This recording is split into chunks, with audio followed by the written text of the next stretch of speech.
Last year pa, inaabangan ng Call My Manager, serye ni Judy Ann Santos para sa isang streaming app. Si Direk Eric Mati, ang direktor ng serye na kasama rin si Edu Manzano. Nang makita si Direk Eric ay tinanong siya tungkol doon.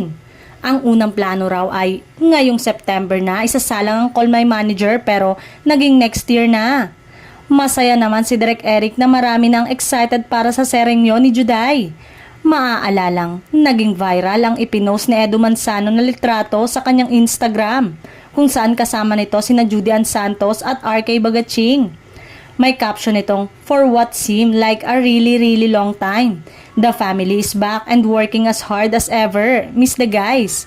From a reliable source, nalaman naman na eto pala yung Philippine adaptation ng original French series na Call My Agent na napabalitang gagawin ni Edu kasama si Angel Locsin noon. Ang Call My Agent ay patok na French comedy drama TV series na tumatalakay sa kwento ng talent agent sa isang fictional agent at ang kanilang relasyon sa kanilang mga kliyenteng aktor.